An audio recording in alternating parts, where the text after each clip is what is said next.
My son erased us, his own parents, from his life just to marry into a wealthy family.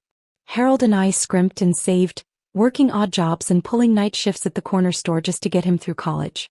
The day we boarded the long-distance bus to New York for his graduation, the moment that was supposed to be the pinnacle of his life, I got a text from an unknown number just as the bus pulled out of the station. "You really shouldn't come. Jason's afraid you'll embarrass him." I froze, stunned.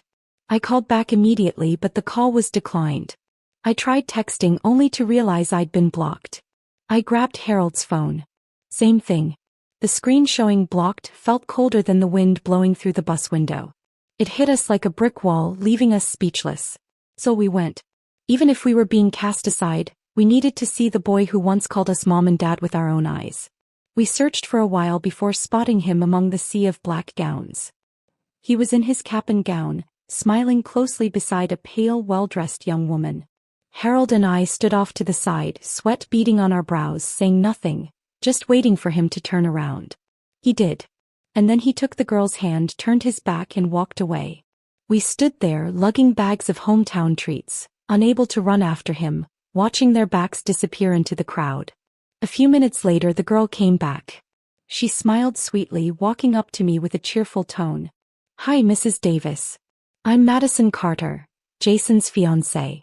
He's agreed to move into my home after the wedding. He'll be part of our family now." Harold frowned. "Your family? What's that supposed to mean?" She tilted her head, speaking slowly like we were schoolchildren. "Exactly what it sounds like. He's marrying me and he'll live in my house." We stood there, stunned. "You've got to be kidding. We don't agree to this." Madison gave a little laugh. "Jason already knew how you'd react. I told him to just block you both. I'm an only child. That house is going to be in my name. And any children we have, custody will be mine, obviously, unless you want your grandkids stuck in some dead-end small town like you." Jason emerged from behind a tree and wrapped an arm around her shoulders. "Madison, that's enough." Harold's eyes turned red. He grabbed Jason by the collar. "Are you serious? You're okay being someone's pet project like this?" Jason's gaze didn't waver. "I know exactly what I'm doing. If you can't accept it, don't come to the wedding. I wasn't planning on sending you an invite anyway." Madison added with a smirk. "Jason, didn't you say your dad's got a temper and your mom's health isn't great? Let's just make it simple. We'll tell people your real parents passed away." The smugness on her face was unbearable. Just moments ago I'd thought she looked like a refined young woman. Now she just looked cheap. Harold lost it and slapped Jason across the face. "You've got no backbone at all." Jason just shook his head. "Dad, your ideas are ancient history." Madison clung to Jason's arm and kissed his cheek. "If you can't deal with it, don't come. We're getting married with or without you." I looked at her and asked, "Madison, don't you have parents?" She flinched, her eyes welling up instantly. "What's that supposed to mean?" Jason stepped in to shield her. "Mom, watch your tone." People were starting to stare. Jason grabbed Madison and led her away. Harold and I exchanged a look, one full of bitter disappointment. On the ride home, we sold all the local snacks we had brought for Jason at a market downtown. We didn't speak a word.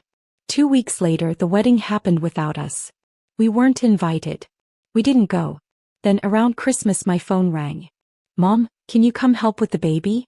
Madison just gave birth and he won't stop crying." I let out a cold laugh. Of course. When they need something, suddenly I'm family again. The call came through Joe, our neighbor. He handed me his phone, shaking his head. "Your son said your phone's off. Figured I'd swing by." I knew what that meant. Jason had us both blocked, but he kept Joe's number as a backup. Jason's voice came through on the line, skipping the pleasantries. "Mom, can you come to the city to help with the baby? Madison's exhausted. Caleb won't stop crying." I scoffed inwardly, typical. No contact for months, then suddenly we're on speed dial when they need a babysitter. But still, he was my grandson. My heart wavered. "You coming to get me?" I asked. There was silence on the other end. Then Madison took over. "Nora, I'll send a cab for you. Jason's got work, he can't leave right now." I nodded and said, "All right." As soon as the call ended, Jason lifted the block on my number.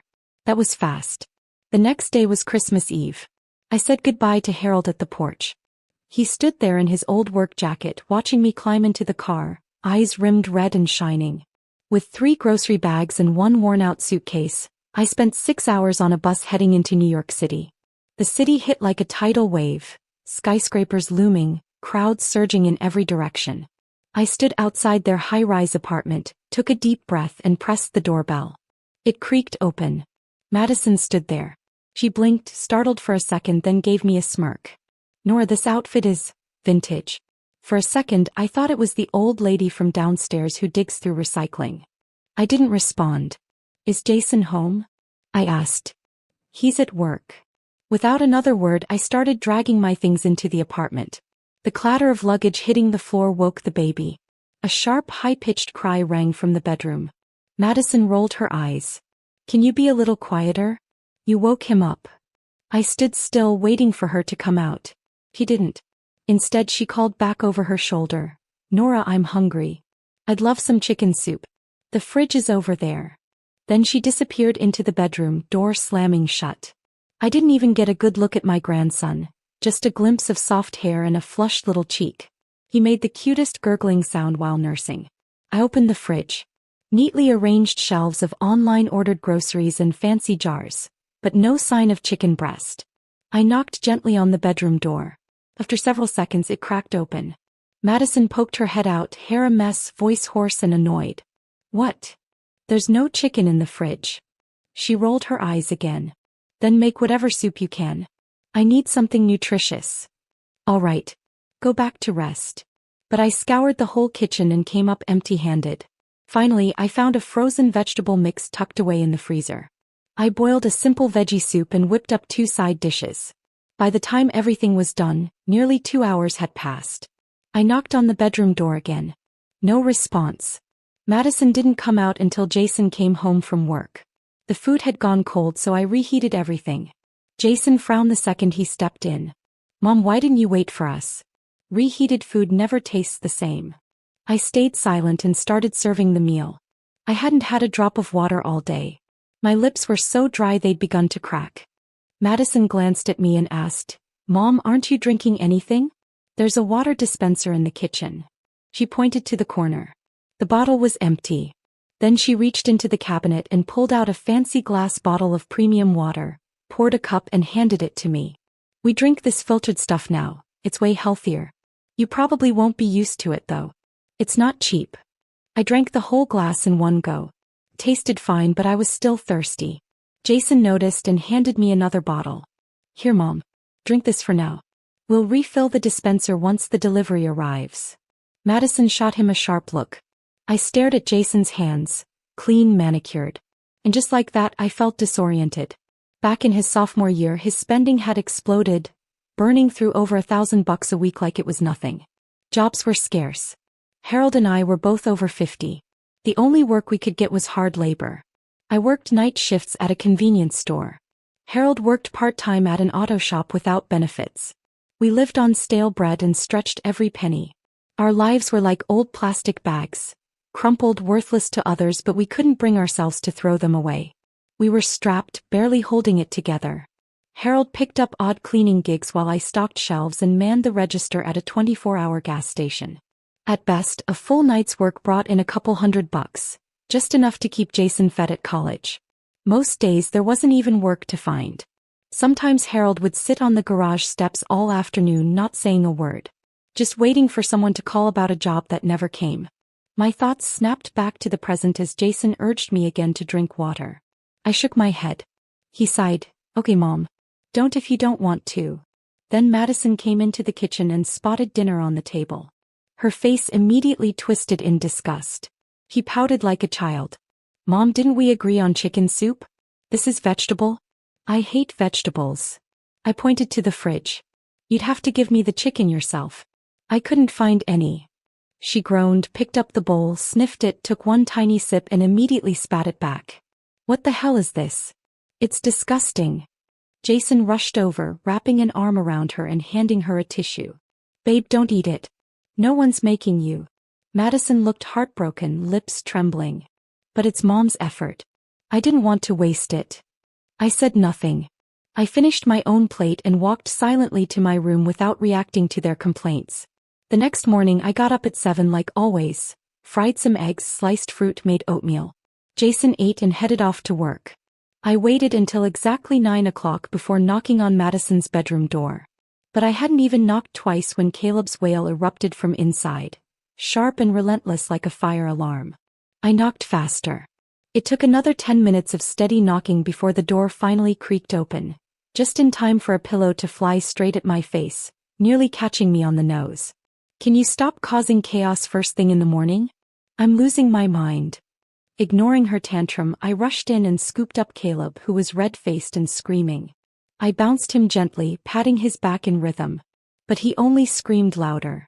I peeled back his diaper and immediately understood why. Overflowing, leaking at the edges. "Where are Caleb's diapers?" Madison had retreated to a corner, holding her nose. "Keep him away from me, he stinks." I stared her down without saying a word. Only then did she half-heartedly rummage through the drawers. 10 minutes later, still nothing. I lost it. "You seriously don't know where your own baby's diapers are?" He pouted like a child. "Jason usually keeps them near the bed. I was just too tired last night and forgot." A vein throbbed at my temple. "Then call him and ask." "Now." Tears welled in her eyes as if I'd just kicked her dog. "Why are you being so mean to me? This is my first time being a mom. How am I supposed to know everything?" I gave up trying to reason with her. I grabbed a pack of tissues and carefully cleaned Caleb up myself. Then I held out the bulging used diaper bag to her. "Throw it out." She recoiled like I was handing her a dead animal. "Not a chance." I walked straight to the corner and tossed it in the trash myself. It was still barely 40 degrees outside and I didn't want the baby catching a chill. I didn't even wash my hands, just wiped them off with a napkin and went digging through drawers for a fresh diaper. Under the bed, neatly stacked, were 10 unopened packs. I changed Caleb, then handed him to her. "Feed him." She pinched her nose tighter. "No way. He smells. He needs a bath first." I clenched my jaw, wrapped Caleb tightly in a blanket, and carried him downstairs to the corner grocery store. Bought a can of baby formula out of pocket. I'd just finished mixing it when Madison strolled into the kitchen to grab some water. She spotted the bottle and her expression shifted instantly. She snatched it from the counter, voice dripping with disdain. "Oh my God, Nora, what brand is this?" She grabbed the formula can, hurled it to the ground, then stomped on it like she was killing a rat. "I've never even heard of this brand. Are you trying to poison Caleb?" Then she poured the entire bottle of formula down the sink, bottle and all. I shoved Caleb into her arms. "Then you feed him." She didn't budge. Just stared coldly and said, "Your grandson's hungry. Figure it out." "I'm not doing it." Caleb's screams became wild and ragged. Madison stood at her bedroom doorway, then turned and walked off without a single glance back. I held the baby, pacing the floor, trying to soothe him. I walked into the kitchen, hoping the chicken soup I made yesterday might help. But it had burned. The whole apartment reeked of scorched broth. And Madison? She was in the bathroom, applying foundation in the mirror, adjusting the lighting, carefully drawing her eyebrows, like the screaming never even happened. I snapped. Staring at her reflection, I muttered, "With all that effort, maybe check if your son's okay." She shot me a flat glance. "The soup isn't even that burnt. Don't be so dramatic." All day Caleb barely moved. I was uneasy. I touched his forehead, burning hot. I grabbed Madison's eyelash curler from the counter and dragged her into the bedroom. "Do you even realize he's burning up?" He blinked, flustered. I didn't want to wake him, so I haven't checked." I cut her off. "Call a car." "No. Unless you're the doctor here." Right then the front door opened. Jason walked in. "What's going on?" "Mom, don't yell at Madison, she's still new at this." I laughed bitterly. "Your son has a fever and a rash. Do you know how dangerous that is? He's dehydrated. And you're lecturing me about new mom stress? Shut up and start the car." At the ear, the doctor took one look at Caleb and immediately called for emergency treatment. His body was covered in rashes, temperature dangerously high. One of the nurses muttered under her breath while inserting the four. "This poor baby, no one's been watching him." We were there all night until dawn. Caleb finally stabilized. The doctor recommended he stay for observation. I sat at his bedside, clutching his tiny hand, my head resting on a plastic chair, and drifted into sleep. When I woke up, the room was empty. I grabbed my phone. A text from Jason lit the screen. "Mom, Madison can't sleep in strange places. You're experienced. We went home for the night. She'll pick you up in the morning." I stared at the message, seething. All I wanted was to storm into their apartment, grab both their heads and scream. "What on earth made you think you were ready to have a child?" Caleb was awake, his eyes glassy with tears but soft, his chubby fingers still wrapped tightly around mine. And just like that, something tender hit me square in the chest. I smiled at him. One of those unguarded, quiet smiles, the kind that feels like sunlight pooling on kitchen tiles through a window pane. A nurse came in to do her rounds. She checked his vitals and nodded. "His fever's gone down, rash too. He's good to go home today. But it's cold out, no more of those daily baths, okay?" I nodded. Baths. Madison had used that as her excuse yesterday. Bath my foot. She didn't even want to touch him. I held Caleb close, waiting by the bed until just past noon. That's when Madison finally strolled in, sunglasses pushed up into her hair, looking like she'd just wrapped up a boozy brunch in Soho. "Sorry, Nora," she said with a lazy grin. "Overslept." I didn't say a word. I walked straight past her and out of the room. We hadn't even exited the pediatric wing before Caleb started crying again. A nurse ended up mixing some borrowed formula just to calm him down. 3 months old. Crying hoarse from hunger. And it took a stranger to feed him. I nearly slapped her. Back at the apartment, the kitchen was still a disaster. Last night's dishes were still on the table. The soup had dried into black stains on the plate. Madison tried to play it off, sweeping some clutter to the side as she chuckled awkwardly. "We were so tired last night. Didn't have time to clean up." I handed Caleb over without responding and walked straight to the guest room. "You don't want to clean? Fine. Leave it there. I didn't come here to be your damn maid." 2 hours later I came out. The table looked exactly the same. Not a fork moved. Madison was on the couch, scrolling through her phone. She didn't even look up when she said, "Jason said he'll clean when he gets home. And anyway, Mom, this is our house. We live how we want." I looked at her and muttered under my breath, "Idiot."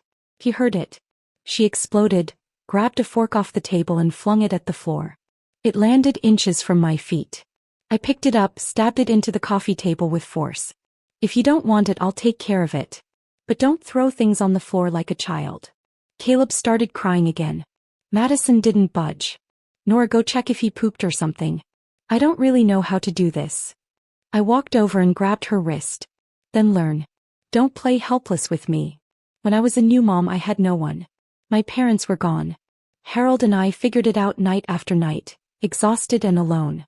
I didn't have the luxury of crying on a couch waiting for someone else to take over." Who exactly was she performing this little victim routine for? She yanked her hand back, pouting, then pulled out her phone to call Jason. "Jason, your mom's bullying me. Come home." I didn't hear what he said on the other end, but Madison turned her head, slumped onto the couch, slipped on her headphones and pulled up a video on her phone like nothing had happened. Caleb was still wailing. She turned up the volume. The last time I felt this level of disgust was when they used the mortgage money we paid to buy her wedding dress. I picked up my phone and called Jason. He declined. I'd become nothing more than a walking aim. No more. I walked over, yanked out her earbuds and grabbed her phone out of her lap. "Go take care of your son." Madison jumped to her feet, shrieking. "No. If you want to take care of your grandson so badly, you do it." I slammed my hand on the table. "Isn't he your son?" She snatched a slipper from beside the couch and hurled it at me. "You mean old witch? I thought you were here to help me. This is help." I stormed over to the front door, flung it open and shouted, "Go on. Keep screaming. Let the whole damn building hear what kind of mother you are. You want me to take care of the baby? Fine. I will. You want me to cook, clean, run this place for free? Not a chance. You don't cook. You don't feed him. You haven't written me a single check.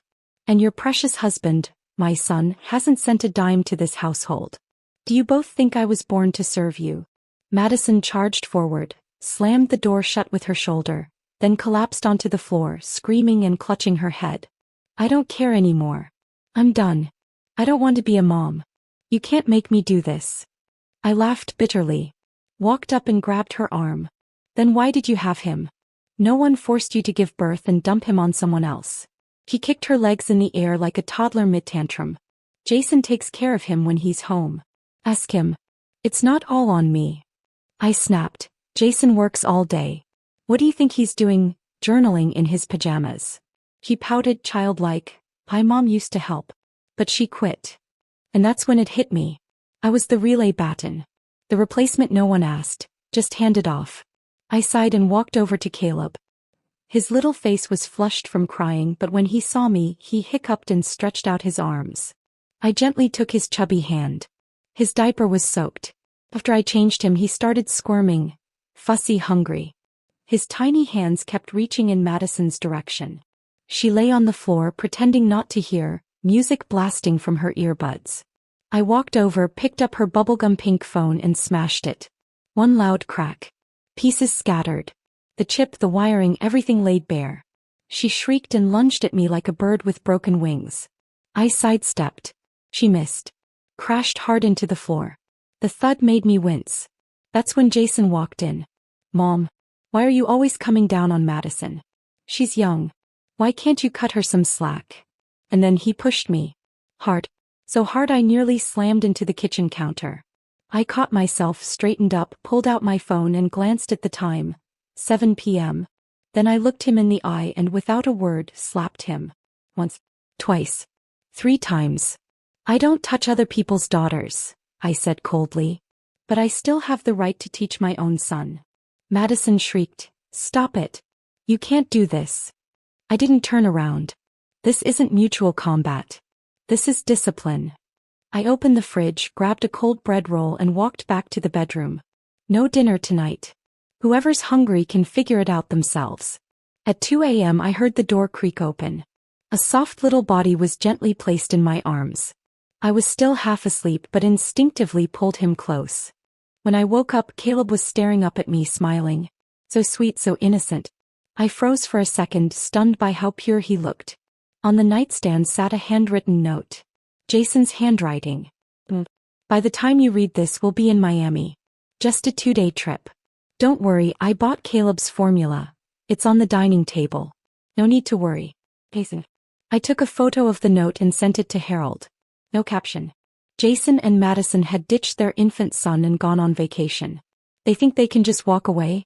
Not on my watch. I stood in the kitchen, shaking formula into a bottle, muttering under my breath. They want to play the carefree parents? Not happening. That evening, Harold arrived, lugging bags full of groceries. Dry-cured ham, nuts, string cheese, and my favorite, salted cashews. He was drenched in sweat, breathless as he set everything on the counter. I poured him a warm glass of milk and set it by his hand. He looked at me, eyes tired, but said nothing. Just drank. Remember how Jason looked when he was on formula? I asked. Of course I remember, he sighed. Back then, one can was $25 and I barely made $2,000 a month. I nodded quietly. He went through 4, sometimes 5 cans a month. We couldn't even afford meat. Harold looked out the window. His voice dropped. I was working heavy construction. One time I almost fell off the top floor. If Tom hadn't grabbed me, he shook his head, I probably wouldn't be here. I reached over and held his hand. The wind rustled the branches outside. Pale sunlight scattered across the floor in broken patches. Then Caleb let out a soft coo from the nursery. He was in the crib, reaching up with tiny fists, smacking his lips, hungry again. I stood and went to mix his formula. Harold stood beside me for a while. Then, in a low voice, said, We worked like dogs all those years. Not for luxury, just hoping he'd remember we did our best. I paused, didn't turn around. Just swirled the bottle gently in warm water. He's hungry, I said and gave him half a bottle. He sucked at the bottle greedily with little grunts, like a thirsty animal sipping at a pond, tiny, desperate gulps of comfort. Sometimes I wished he could stay this small forever. Protected from the ugliness of the world. In a strange way, having him around softened the disappointment Jason left behind. And Madison, despite all her nonsense, I couldn't help but wonder if Harold and I could somehow fix this mess. 2 days later, I sent Jason a message asking when they'd be back. Walked. That notification, cold and final, hit me harder than I expected. I blinked, then felt tears drop fast and hot. Harold walked in, saw me, and wrapped me in his arms. "Don't cry, sweetheart. You've still got me. As for Jason, pretend he was never your son. You should block him too." I sniffled, nodded, and pulled out my phone. Walked. As my finger tapped the screen, my mind filled with flashes of Jason's childhood. His bright baby smile. The first time he stood. His first award. Singing off-key in the living room. All those memories, sweet, bitter, loud, quiet. Gone. I collapsed sobbing in Harold's arms, so hard I couldn't breathe. My vision went black and I fainted. Harold panicked. He kept patting my back, whispering, "I'm right here, Nora. I'm here. Always." 2 days later, Jason and Madison finally returned.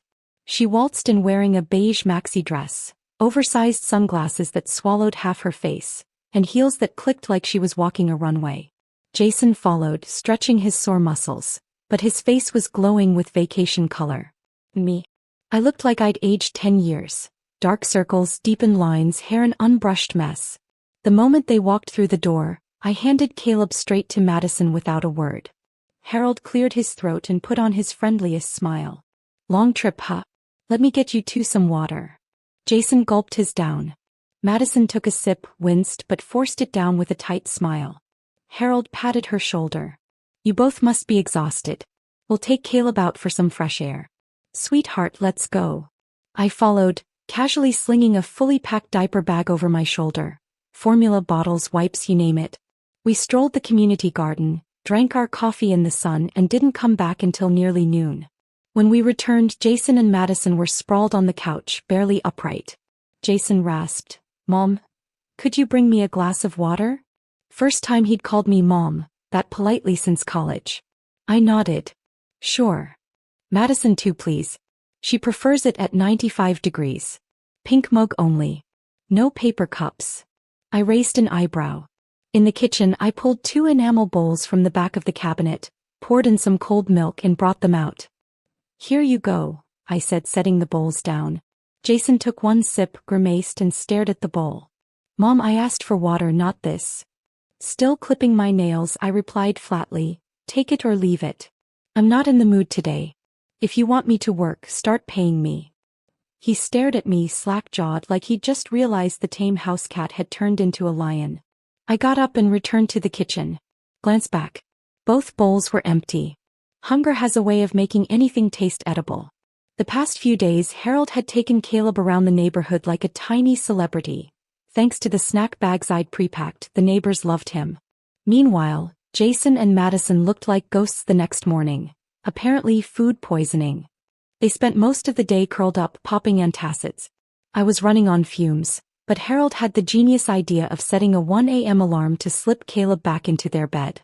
"We need some private time," he declared. "If you won't pay your parent, you'll do it yourselves. We're going home tomorrow." He even gave them a friendly send-off. "Take care of those delicate stomachs. Eat light." I watched him as he walked away, and I swear, I loved that man even more in that moment. Jason caved. Took Madison's phone and transferred $6,000 to Harold. "Dad, I swear I can't move. Please talk to Mom." Harold strutted back into the apartment with Caleb and gave me a cheeky eyebrow raise. I gave him a thumbs up. "You're incredible." He grinned so wide his ears nearly twitched. "Tomorrow we're going to your favorite restaurant." The next morning we set out with Caleb. Madison blocked the door, refusing to hand over the keys. "I'll be home all day. I'll open the door for you later." I didn't trust her for a second. Packed extra diapers and 3 days' worth of formula, just in case she disappeared. I carried Caleb's bag. Harold carried Caleb. One each, and off we went, full of optimism. The restaurant smelled divine. I was drooling before we even sat down. We ate until we were sweating. Changed Caleb in a public restroom. Picked up groceries on the way back. By the time we got home, it was 8 p.m. Door locked. We rang the bell. 10 times. No answer. Just as I was about to try again, our neighbor cracked open her door. "Come on in. I think they went out." We waited until 11. Then Harold glanced at me and called a locksmith. Thunk. The door popped open. He installed a brand new lock right after. They don't treat us like family, so why should we? Once Caleb was asleep, we acted like nothing had happened and crawled into bed. At midnight, there was furious knocking and pounding at the door. I was feeding Caleb and didn't even flinch. Went right back to sleep. At 7 a.m. I opened the door. No one was there. They'd vanished, probably off to a hotel. Later, my green bubble app pinged with new friend requests. Jason. Then Madison. I clicked through each one. Walked. Just like they'd done to me. That night, the doorbell rang. Jason stood there holding a box of blue cheese. Mom, I brought your favorite, blue cheese. Thought you might want something bold. He even bowed his head in apology, trying hard to be sweet. You always said you liked the strong flavors. I took the box and passed it to Harold to unwrap. He peeked inside and groaned. I'm not touching that stuff. Jason picked up the knife and, with ease, sliced through the wedge of blue cheese, handing me a piece like it was some sacred offering. Madison leaned in too, snatching a piece and tossing it into her mouth before I could say a word. I smiled. If you're going to eat it, pay up. This is a gift from my son after all. The second I mentioned money, Madison's tears came on cue, like water from a busted pipe. I don't have money. I'm pregnant and unemployed. Where am I supposed to get money? I didn't flinch. I reached out and pinched the soft roll of flesh at her waist, my voice steadier than her weepy act. Didn't you claim to be rich? Cut the performance. Do I look stupid to you? Sensing trouble, Harold swooped in like a middle-aged peacemaker, cradling the cheese like it was a newborn puppy. Nora, please have some respect for Madison. We all love you, that's why we're here.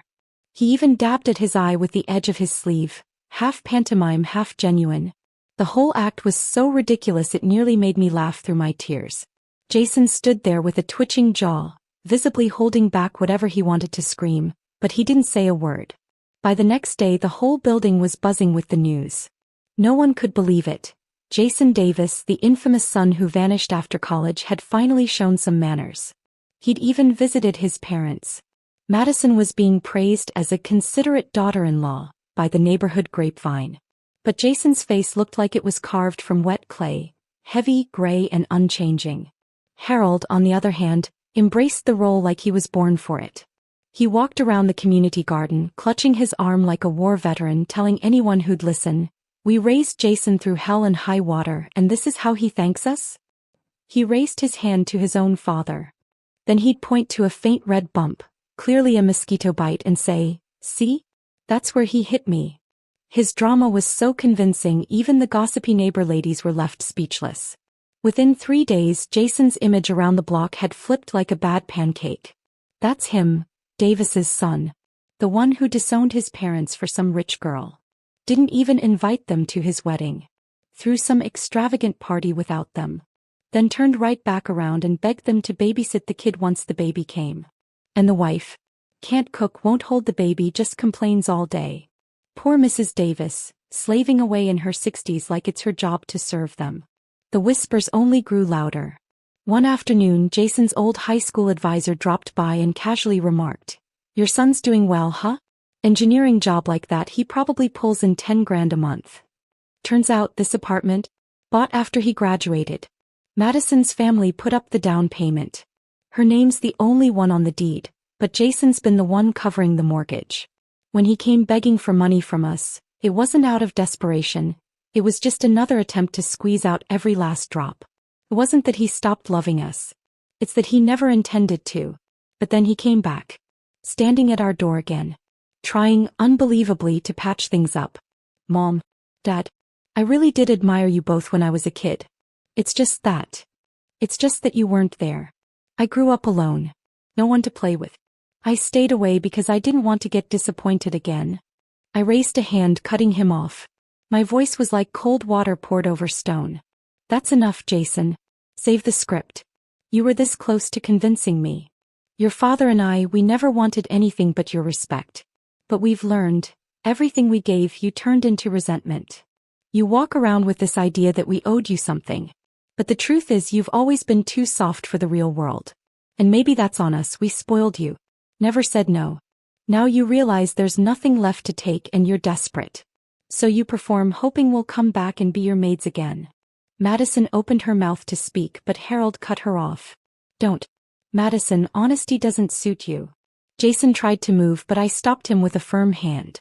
I wasn't finished. Tell me I'm wrong, I said, smiling coldly. Go ahead, Jason.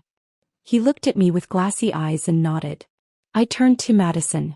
As for you, I know my son. He might be a fool, but he's not this heartless. So tell me, what line did you feed him? Before I could finish, Madison cracked. Fine. Yes, it was me. I told him to block you.